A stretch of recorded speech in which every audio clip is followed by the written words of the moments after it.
respecto de otro, ¿ya? Para ver esa idea, aquí hay un desarrollo sencillo, ¿no? Consideramos una variedad y un punto sobre ella, ahí, y hay una curva, ¿no? Una curva integral, y ahí está un punto sobre esa curva, ¿ya? Donde ese punto en rojo va a ser el punto parametrizado. Esta curva tiene un parámetro, puede ser lambda, por ejemplo, ¿no? Entonces, esta curva va a ser descrita por esta cantidad, y este punto de acá va a ser el origen para lambda igual a 0. Entonces, nos podemos mover a lo largo de esta curva variando el parámetro lambda, ¿ya? La idea es que analicemos una expansión alrededor de ese punto 0, ¿no? Tomemos un pequeño desplazamiento épsilon respecto de lambda, ¿no? Aquí está lambda 0 y podemos movernos ahí, ¿no? En esta vecindad con un pequeño desplazamiento infinitesimal o pequeñito épsilon, ¿sí? Haciendo una pequeña expansión, bueno, haciendo una expansión de Taylor, tenemos ese resultado alrededor de ese punto con un épsilon muy pequeño, ¿ya? Y lo que podemos hacer es factorizar este punto x0 y vamos a tener esta serie de términos en forma de operador, ¿no? El primer término me da este x alfa en el punto 0, ya el segundo es un épsilon por la derivada respecto de lambda de ese x0 y así sucesivamente. ¿Ya?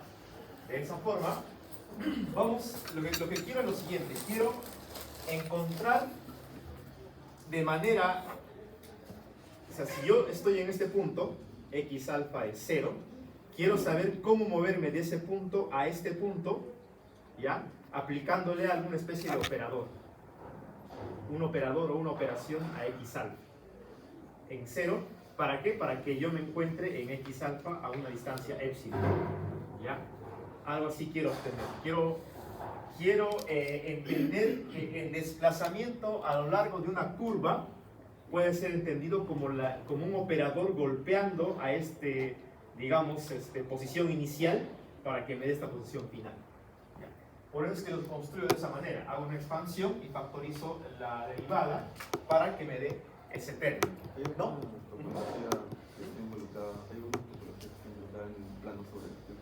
No, solo estamos trabajando, no es un plano, es una variedad. Estamos trabajando en una variedad y sobre esa variedad hay una curva, nada más.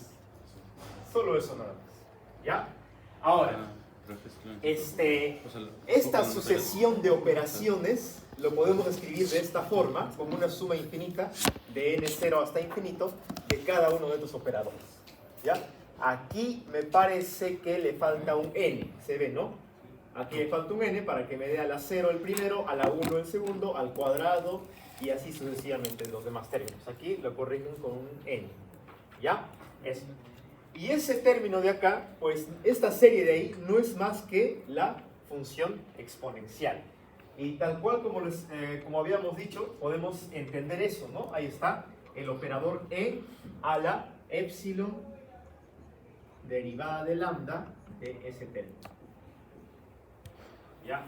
De esa forma obtengo un punto por aquí, más allá a una distancia épsilon.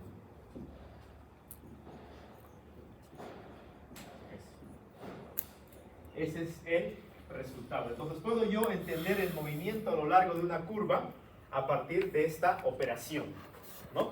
Que depende de lambda, que es el parámetro que describe la curva. ¿Ya? Esa curva. Listo. Entonces, ya ahora entendemos eso, que nos podemos mover a lo largo de esta curva de acuerdo a este operador. ¿Sí? Nos podemos mover distancias pequeñas, ¿no? Porque tenemos épsilon, que es un valor definito. ¿Sí? De esa manera podemos expresar. ¿Ya? Ahora, vamos a construir sobre la misma variedad, vamos a construir, ¿no? Ahí no lo he dibujado, pero sobre la misma variedad, ¿ya? Vamos a construir una familia de curvas, ¿no? De parametrizaciones, lambda, de esa manera, y podemos construir otra de esta forma, ρ, parametrizados con ρ. ¿Ya? Eso. No es que esta variedad sea una superficie, es una variedad de cualquier dimensión por ahora, ¿sí? Eso. La curva puede estar moviéndose o puede estar definida en un espacio geométrico n-dimensional sin ningún problema. ¿Ya? Y sobre él vamos a hacer dos movimientos. Nos vamos a mover a lo largo de ρ y luego a lo largo de lambda, ¿no? Primer movimiento, como está en la figura, a lo largo de ρ, así, y luego a lo largo de lambda. Un movimiento, así de esa manera. 1, 2. ¿Ya? Y podemos luego movernos ya también por este espacio, bueno, por el otro lado, de esa manera y así, ¿no? Podemos tener dos movimientos, así, de esa manera, por un camino u otro para llegar a ese punto, ¿ya? Donde A y B son los vectores tangentes a las curvas, ¿no? Podemos desplazar A por ese camino verde y B por el otro camino del otro color. ¿Ya? Eso.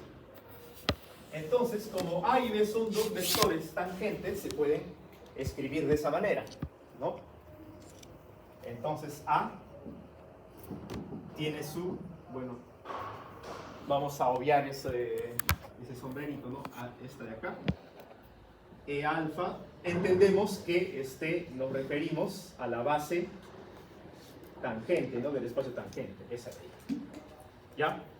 Y como esa A se encuentra sobre la curva lambda, entonces ese vector A se puede escribir esta componente como dx alfa respecto de lambda de alfa.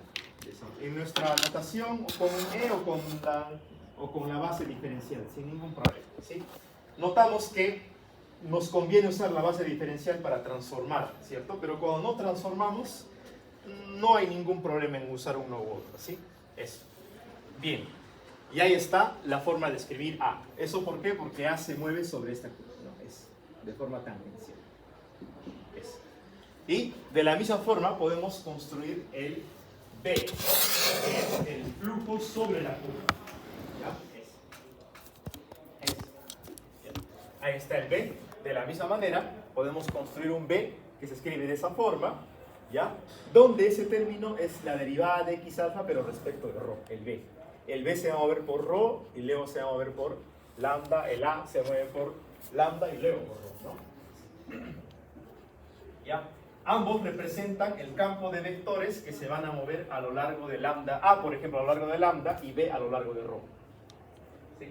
Es tangentes a la curva. ¿Ya? Entonces, nosotros podemos construir la diferencia de caminos, ¿no? De cómo se mueve A lo largo de lambda y luego de ρ, cómo movemos B a lo largo de ρ y luego de lambda, y vamos a ver si hay alguna diferencia entre moverse por uno o moverse por el otro, ¿no? Esa es la idea, ¿ya? Podemos hacer esa construcción de movernos por uno y luego por el otro. ¿Cómo lo podemos ver esto? ¿Ya? Vamos a movernos de acá hasta aquí, ¿no? De ahí hasta ahí. ¿Sí? Entonces, para movernos por uno, por el primer camino, a lo largo de lambda, de ahí a ahí, tenemos que aplicar el operador, ¿no? de lambda a. Primero aplicamos el operador de lambda a él y luego aplicamos el operador de ρ a él, ¿no? Eso lo podemos ver a partir de esto. ¿Ya? ¿Cómo nos movíamos uno a partir del otro? Usando este operador, ¿no? Entonces, lo voy a poner aquí. Creo que mejor pues x alfa, ¿ya? Se mueve un epsilon si es igual a e a la epsilon de lambda en el punto 0. ¿Ya? Entonces, esto es para moverme a lo largo de lambda. ¿Ya? Entonces, al punto, este es el punto x alfa en el parámetro tau 0, el lambda 0, perdón. ¿Ya? Si yo le golpeo este exponencial ahí, se va a mover este punto hasta este punto, ¿no? Se mueven esos componentes de ahí hasta este punto. ¿Ya? Ese es el primero. Luego, para moverlo a lo largo de este punto, obviamente tengo que aplicar otro operador, así, epsilon, a lo largo de rho, x, alfa, ¿ya? En 0, por ejemplo, si está en el punto 0. Si eso me muevo de aquí a también, a lo largo de rho, para moverme de ahí a ahí, ¿ya? Eso. Con esto me muevo del punto 0, de un punto 0 a lo largo de lambda a una distancia epsilon, y con esto me muevo del punto 0 a lo largo de rho una distancia epsilon. ¿Sí? Eso. ¿Cómo hago un movimiento sucesivo de ahí a ahí y luego ahí? ¿No? Entonces, primero me muevo de ahí hasta este punto y luego de ese punto avanzo un lambda. Serían dos operaciones, ¿no? Tendría que primero mover por lambda, o sea, tengo el punto alfa en 0, golpeo con el exponencial y luego le aplico el otro, ¿no? Este de acá, epsilon de rho. Primer camino, con esto me moví de ahí a ahí y con este me muevo de ahí hasta ahí. Ya tengo el primer camino, podemos llamarle este camino 1. Camino 1. Y el otro camino va a ser el intercambio, ¿no? Epsilon de lambda, epsilon de rho, x alfa 0 de esta forma. ¿Ya? Y ahí tendría el camino 2. ¿Sí? Entonces es el intercambio de las operaciones. Resto los dos caminos, quise construir la diferencia de caminos. Resto camino 1 menos camino 2, factorizo x alfa, expando en series de Taylor estas exponenciales y se van a ir a primer orden, a orden 0 y a primer orden se eliminan, me queda el término cuadrático. ¿Ya? Pueden hacer esa resta, expanden los exponenciales, se va a orden 0 y a orden 1 se eliminan, se van, pero en orden cuadrático queda esto, que no se elimina porque podemos derivar primero por lambda por rho o leo lambda de rho. ¿Ya? Y de esa forma me queda esa diferencia de caminos, expandiendo para epsilon pequeño. Los dos primeros términos desaparecen. ¿Sí? Pero al reemplazar este x alfa que entra acá, es justamente de x alfa de lambda, que es a, ¿no? Esta es la componente a, ¿sí? A alfa, de acá. Y este es de x alfa de rho, que es la componente b super alfa, con índice arriba, ese de ahí. Y luego esto lo reemplazo, ahí miren, este es a alfa, este es b alfa de rho de lambda. Y tengo ahí la diferencia de camino escrita en términos de las derivadas de los vectores que están sobre la curva. ¿Ya? Eso. Entonces, con esta derivada puedo hacer una regla de la cadena para escribir esto en términos de las derivadas parciales, ¿no? ¿Por qué? Porque, bueno, a alfa, las componentes del vector, depende de x en realidad, ¿no? También se puede del parámetro, claro que sí, pero depende de x. Hacemos una regla de la cadena de alfa de x por dx de rho, igual ahí, db de x por dx de lambda, para hacer aparecer estos términos de acá, ¿sí? Que es otra vez x de rho, que es b, y dx de lambda, que es a, ¿no? Reemplazo esos dos y me queda que el término no trivial de la diferencia de caminos se escribe de esta forma: a derivada de b derivada de a derivada de b, ¿sí? Ese es un término no trivial de la expansión, ¿ya? Es un término no trivial de esa diferencia de caminos, ¿sí? Y a ese término no trivial de la diferencia de camino, de moverme por uno o por otro, es a lo que le conocemos como derivada de Lie. Es la derivada de un campo vectorial respecto a otro campo vectorial. ¿Cómo cambia A respecto de B? ¿Sí? No depende de la métrica, no hay ningún tensor métrico ni nada. Es por eso que se trabaja con esta, ¿no? Además nos ayuda a construir o a entender, por ejemplo, campos vectoriales uniformes, ¿no? Por ejemplo, si nosotros, lo más elemental, x, y, ahí está la componente Y, ¿verdad? La base X de R2, ¿no? La variedad R2, ¿ya? Este es un vector, ¿no? Esa es la base del espacio tangente, es también un vector, ¿sí? Solo que es un vector, es la base del espacio vectorial, ¿sí? Eso. Entonces yo les pregunto, por ejemplo, cómo sería la derivada, ¿sí?, de dy respecto de dx, ¿no? Estoy preguntando cómo cambia el campo vectorial dy respecto del campo vectorial x, ¿ya?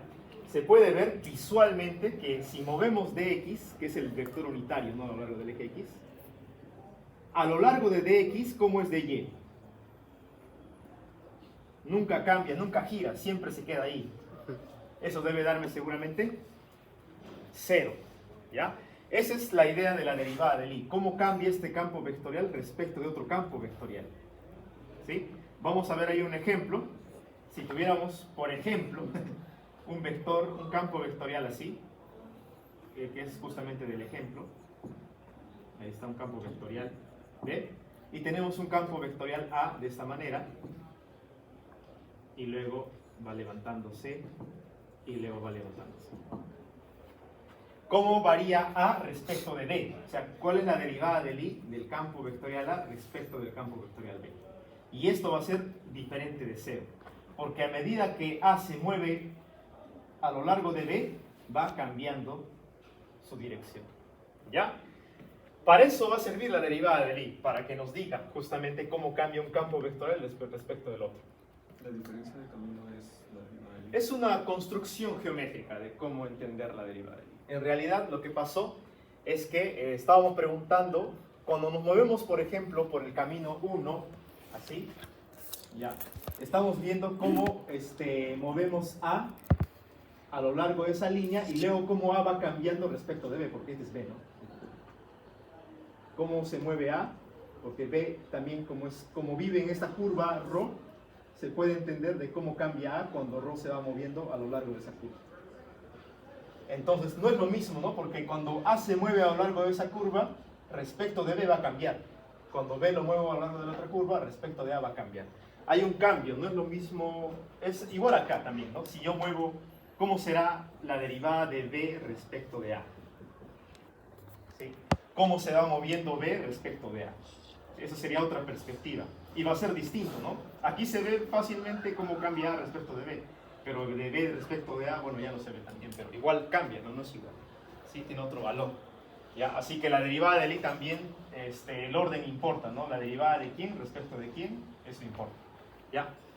Bien, entonces, lo interesante de esto es que la derivada del I de un campo vectorial, o bueno, de un vector, ¿ya? De un vector A respecto de otro vector B, se puede escribir como este corchete, que es el corchete del I.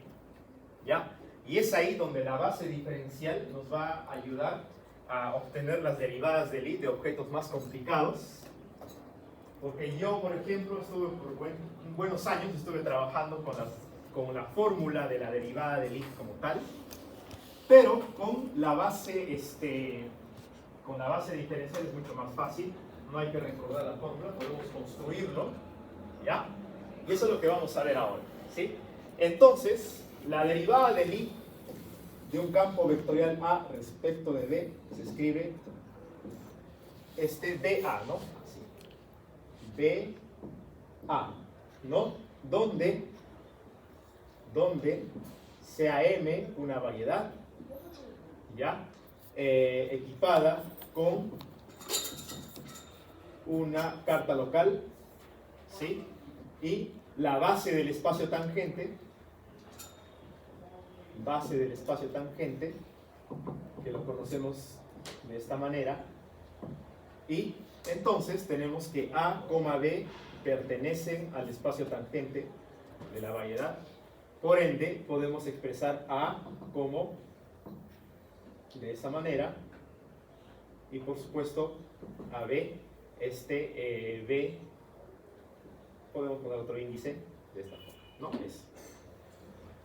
¿Ya? Entonces, la derivada del I de esos dos objetos se puede definir de esa manera, como usando ese corchete, ¿ya? vamos a ver un ejemplo. Ahí está el ejemplo que les quería comentar. Tenemos ese campo de vectores. Vamos a hacer el cálculo usando esa ecuación de ahí. Creo que a este lado también. ¿Ya? Tenemos que A, estamos en una variedad real de R2. La variedad es R2, ¿sí? La carta local es XY, ¿ya? Y podemos dibujar esquemáticamente sobre la variedad lo que conocemos de toda la vida, ¿no? Ahí está el eje X, el eje Y. El campo de vectores A es EX, es paralelo al eje X, ¿sí? Entonces A es EX, vamos a usar nuestra notación diferencial, y el campo de vectores B es menos Y EX más X Y. ¿Sí? X, Y, esa de ahí, ¿ya? Si graficamos el campo de vectores B para algunos valores de X y de Y, se puede ver, lo pueden verificar por ustedes mismos, que tiene más o menos esta estructura en ese punto, ¿sí? Y luego va creciendo en el siguiente y en el siguiente. Sí, se va levantando un poco también, ¿ya? Ese es el campo vectorial A y el campo vectorial B, que pertenecen a la variedad R2, ¿sí? Entonces, la derivada del I, ¿no? Queremos calcular de A respecto de B, cómo cambia. Queremos hacer eso y vamos a mostrar que es justamente EY, ¿no? La derivada del I, de cómo cambia el campo vectorial B. Este es B y este es A. La costumbre de usar la línea, esa rayita, todavía se pega. Ya, eso. ¿Cómo será esa derivada del I? Que supone que es el corchete de A con B, ¿no? El corchete de A con B. ¿Ya? Entonces reemplazamos los vectores. A, ¿cuánto es? Es de X, coma, este es coma, y esto es menos Y de X más X de Y, de esa forma. ¿Sí? Ahí está la derivada del I de B respecto de A, y hacemos la operación, ¿no? El corchete, ¿cómo se define? Aquí no coloqué, pero es L por L menos L por L, ¿ya? Entonces, L por todo esto, ¿sí? Dx por todo esto. Miren que importa lo que va a la derecha, ahí va a operar, si está a la derecha. Si está a la izquierda, no opera, ¿no? Menos Y de X más X de Y. De esa manera. Menos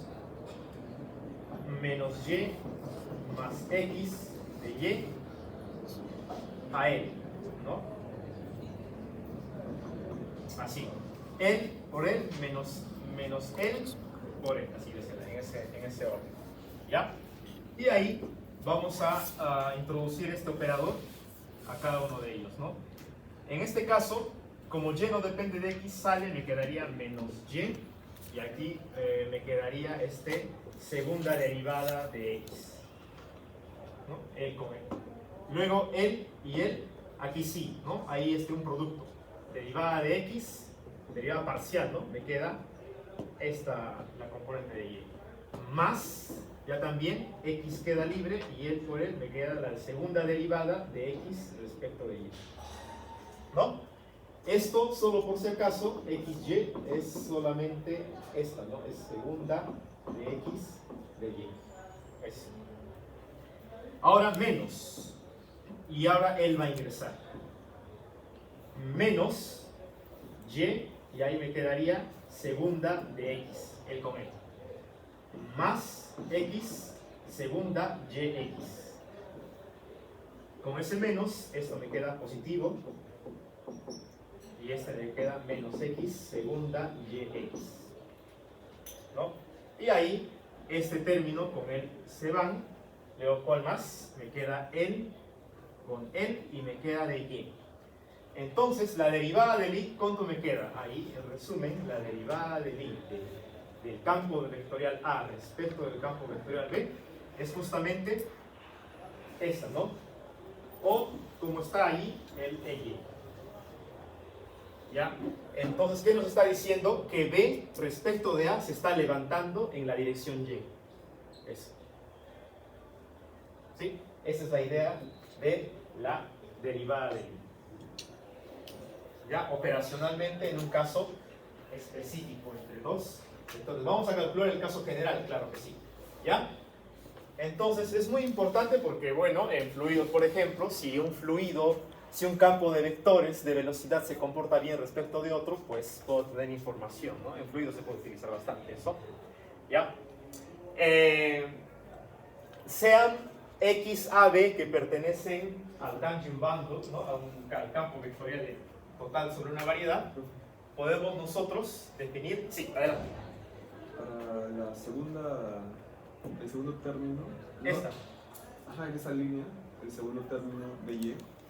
Sí, o sea, operas de X a X de Y. Ajá, sí, es así, X de Y. Pero a la derecha debe haber como un objeto F al cual se están operando ambos. ¿No?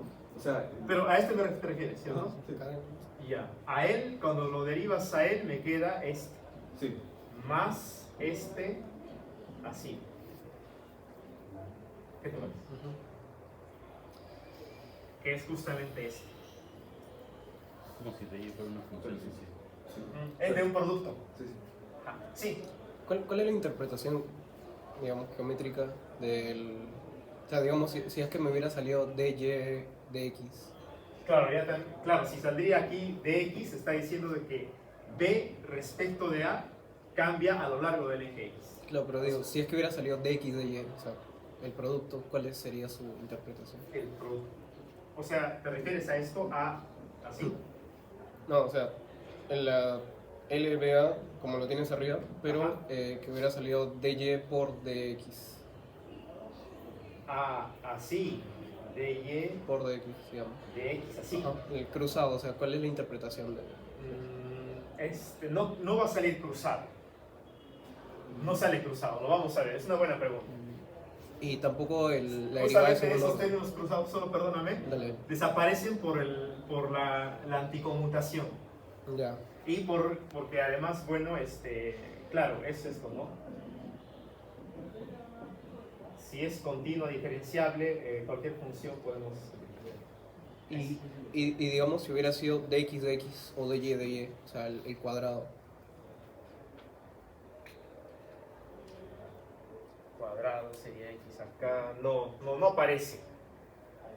No aparece. Cuando hagamos el caso general, o sea, vamos a hacer la derivada de esto. Vamos a construir la fórmula de la derivada del i de este a respecto de b. Y vamos a ver ahí. ¿De acuerdo? Ahí lo tenemos. Bueno. ¿Ya? Bien. Entonces, tiene estas propiedades la derivada del i. Si hay una constante, esa sale de la derivada. La derivada del i del producto tensorial se puede descomponer de esta forma a la Leibniz, ¿no? A B, B, A, ¿no? Como la derivada de un producto. Y la última que hemos usado, que es muy útil, la verdad, de y de x, que es como el conmutador de uno con el otro. ¿Ya? Eso. ¿Sí? Entonces, es muy útil la derivada del i. ¿Por qué? Porque nos permite, por ejemplo, si hacemos una traslación a lo largo de x, por ejemplo, esta x es a ver, ¿cómo puedo? Aquí algo pequeño, no voy a ver todo. Por ejemplo, sea la carta, sea esta carta, tiempo y espacio, ¿no? Entonces, yo quiero hacer, por ejemplo, una traslación, o sea, agarrar un nuevo punto, tal que agarre el anterior y le sume una pequeña traslación, un chi mu. Esto es como decir, básicamente, que agarro un t' nuevo que voy a obtener a partir de t más un pequeño desplazamiento temporal. Y la parte x bajo un pequeño desplazamiento espacial, ¿no? La pregunta es, bajo esta traslación espacio-temporal, ¿cómo se comporta el campo? Un campo escalar, por ejemplo, un campo phi, ¿no? ¿Cómo se comporta phi prima? Bueno, es prima, ¿sí? Entonces, ahí está, phi prima se va a trasladar de esa manera, debido a esa traslación espacio-temporal, ¿sí? Más ese término, expandiendo en Taylor, porque esta es una traslación pequeñita, y me queda de esa forma. Y esto es justamente la derivada de Lie de un campo escalar, que no creo que no lo agregué ahí. Cuando es un campo escalar me queda simplemente eso, ¿no? Esta es la definición de la derivada de Lie, este pedacito de acá. Es la definición de la derivada de Lie de un campo escalar, ¿sí? Respecto de un campo vectorial chi. ¿Ya? Entonces, una traslación espacio-temporal genera en los campos, básicamente el campo se transforma tal que el nuevo término adicional es una derivada de Lie. ¿Ya? Eso. De esta manera podemos interpretar, o sea, la pregunta sería así, a ver, ¿cómo les digo? Tenemos un campo, ya. Bajo una traslación espacio-temporal dado por este campo vectorial chi, ¿sí? Cuando esta transformación queda invariante, o sea, phi prima y phi quedan invariantes, no cambian. Cuando la derivada de Lie de ese campo es 0. ¿Ya? Eso, la derivada de Lie de ese campo escalar respecto de ese campo vectorial chi, que es la transformación. ¿Ya? Eso, entonces decimos que este campo escalar es invariante respecto a este campo vectorial chi. ¿Sí? Y ese campo vectorial chi, ¿qué es? Es una traslación espacio-temporal. Aquí se ve. Traslación espacio-temporal. ¿Y eso para qué queremos? Bueno, para el teorema de Noether, ¿no? El teorema de Noether siempre hablamos de que una traslación temporal, energía, una traslación espacial, momento, ¿cierto? Momento, eso, ¿ya? Entonces sirve para eso justamente, para reescribir el teorema de Noether a partir de la derivada de Lie. La derivada de Lie está conectado con el teorema de Noether, ¿sí? Eso. Que podríamos verlo más adelante para calcular cantidades conservadas, energía y todo, ¿no? ¿Ya? Bueno, por ahora es una herramienta matemática. Hay que saber operarlo un poco, lo vamos a operar ahora. Vamos a... Ah, ya, esa. Falta encontrar la fórmula, ¿cierto? La fórmula prometida. Ya. Ahora lo que quiero, ahora que hemos visto un poquito de esta operación, hagámoslo en el caso general. ¿Y qué ecuación nos da? ¿O qué fórmula? La fórmula que está en los libros, ¿no? ¿Ya?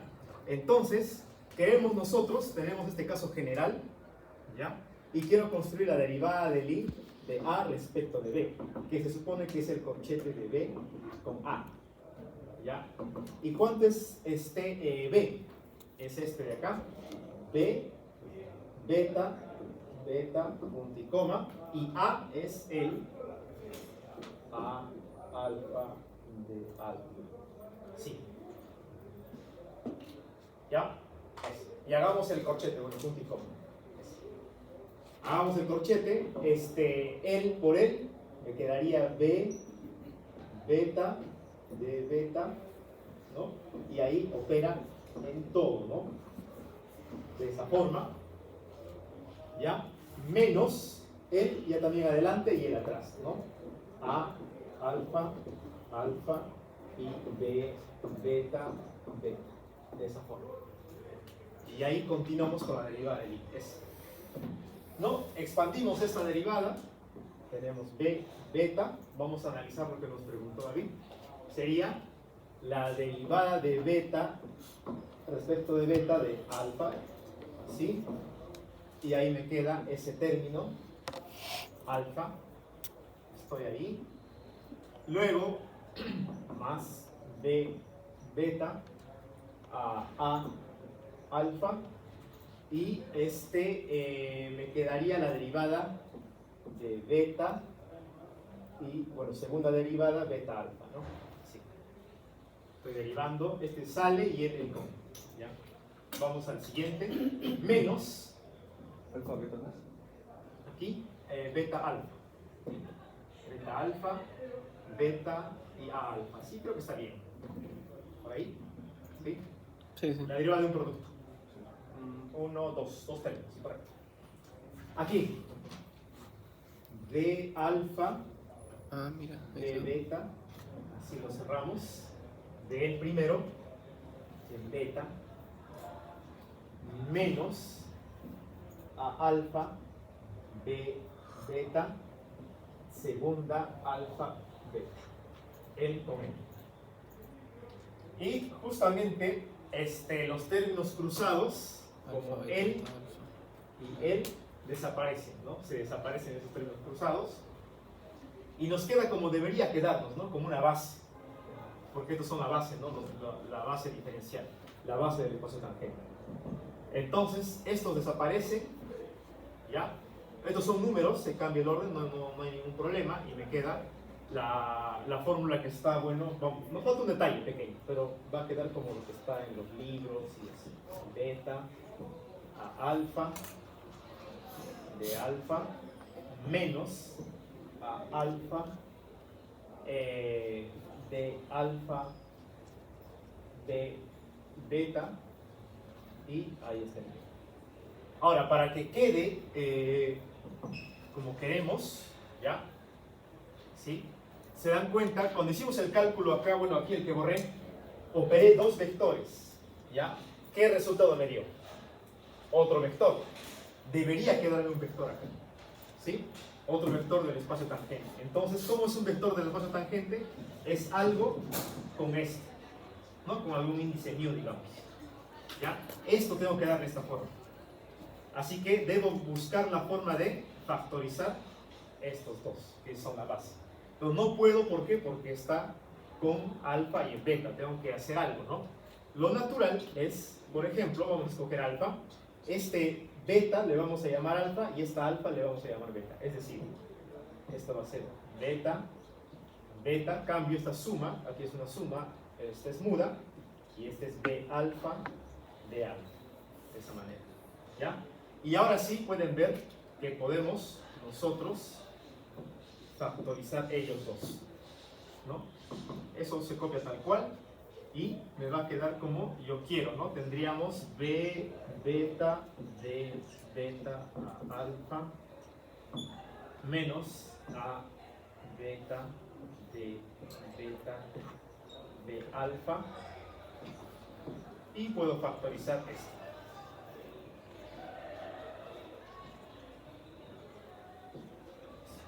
Y ahí me queda la derivada del i a b. ¿Ya? Entonces, bueno, terminamos la definición. La derivada del i es una operación que toma dos elementos de un espacio, dos elementos del espacio tangente, ¿ya? Y me da otro elemento del espacio tangente, ¿no? Toma dos, ¿sí? En este caso, por ejemplo, A, B, toma ese par y me entrega a BA, ¿no? En este caso, depende del orden, ¿no? BA, que le llamamos derivada, vamos a ponerle en orden, derivada del I de este A respecto de B, que es el corchete de A. Ya, sí. ¿Sí? Toma dos elementos del espacio tangente, lo lleva, ¿no? Es un campo vectorial del tangent bundle, toma dos elementos de un tangent bundle con otro tangent bundle y me da otro elemento del tangent bundle. ¿Sí? Si son campos vectoriales, en general, ¿no? ¿Ya? Y esta es la fórmula que van a encontrar en los libros y es independiente del tensor métrico. ¿Sí? Ahora lo que queremos hacer es derivar eso. ¿Cómo derivamos eso de ahí? ¿Ya? Respecto de t respecto de u. O sea, vamos a derivar un tensor respecto de un vector. ¿Ya? Y podemos, aquí lo hemos hecho para dos campos vectoriales, pero también podemos analizar el caso de un tensor subcleo. ¿Sí? ¿Preguntas por ti? Tenía una pregunta Sí. de la anterior diapositiva. Ajá. O sea, de esta interpretación no me quedó tan clara. ¿Cómo es que esto también se define como una derivada? Claro, la deriva, vamos a ver si es un campo escalar. O sea, debería darnos a partir del corchete.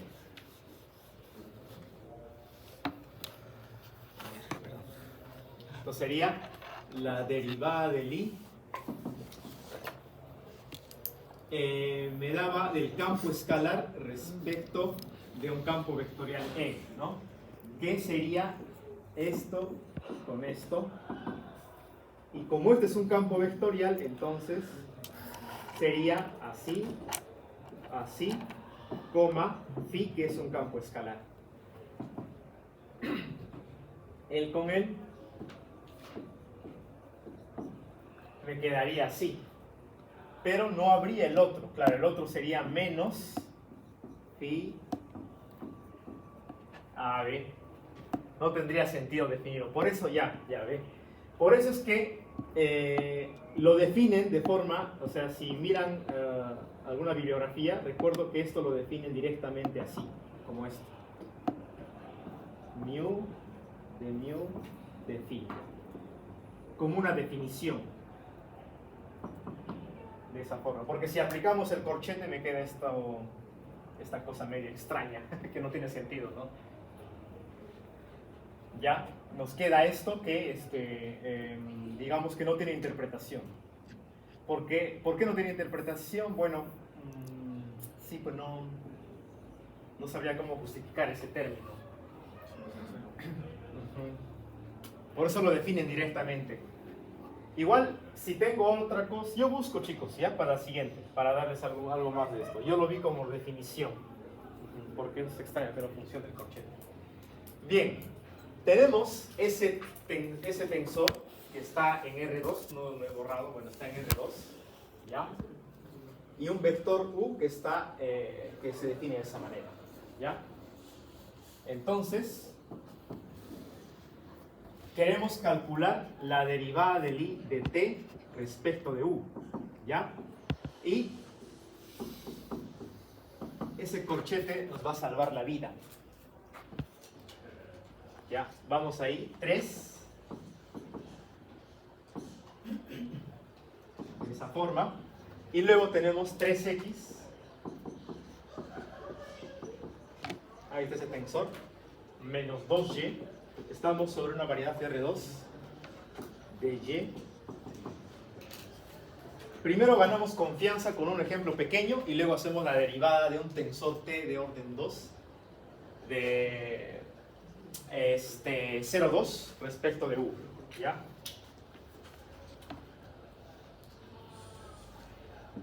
¿Sí? Vamos, con todo esto me quedaría 3. Y ahí me va a quedar dx de, a ver, aquí, 3 dx de todo esto. Es un poquito de trabajo. Menos 6, aquí sería 9, ¿no? El con él sería 9. 9x, todo eso, 3 por 2, 6 de x, y de y, bueno, esa es derivada parcial, debería salir, pero por ahora lo dejo así. Y 1, 2, ya está, 1, 2.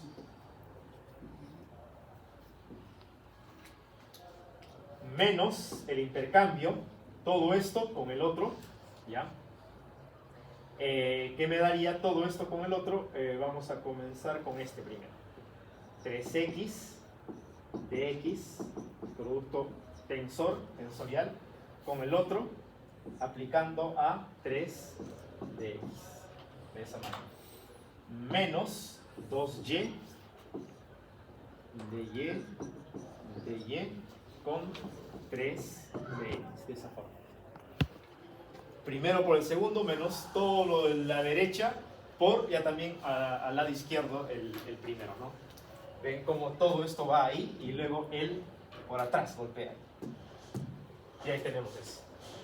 ¿Ya? Aquí. ¿No habría un más ahí? Ahí es donde, gracias, vamos a ver. Es Eso no, este. Es que es el menos, se volvería más este. Es. Porque es menos el producto del otro. Sí, es faltaba un menos. Ya, es el primero por el segundo menos este por el otro. Es menos está bien ahí y ese menos más. Ya, aquí. ¿Cuánto me daría acá? Me daría, hacemos esta operación. 9. De X y Y, ¿no? Aquí en X y me queda ¿No es el producto o no? así.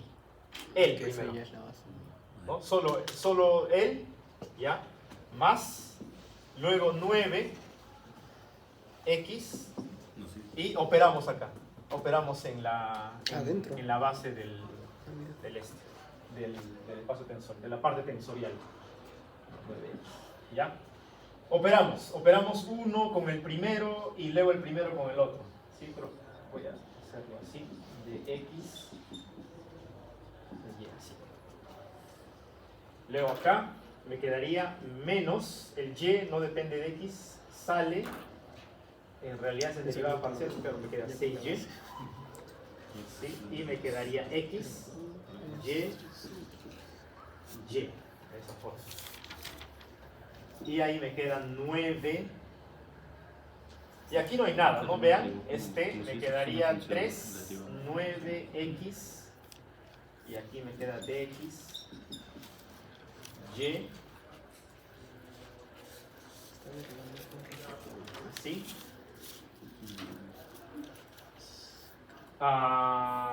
Aquí hay que tener un poco de cuidado, DX, así. Y finalmente 3, 6, Y, y DY, DX. Es un poquito largo, pero bueno. Ya. Entonces, a ver, ¿qué más? A ver, ¿qué más podemos hacer aquí? Tenemos XY. El segundo término hay que... Sí, aquí quiero ver otro. Tenemos otro término XY por acá. XY. Este no. Este es DX, XY. Solo es el solito nada más. 2. Ya. Esos X. Bueno, así es. Así es el problema. Son operaciones. Ya, 9X.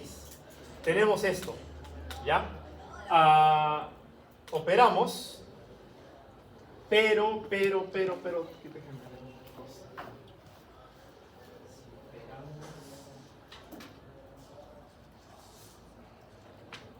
Y luego tenía la fórmula ya.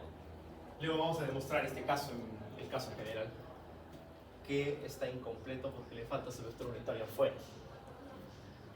Ya le falta su vector unitario afuera.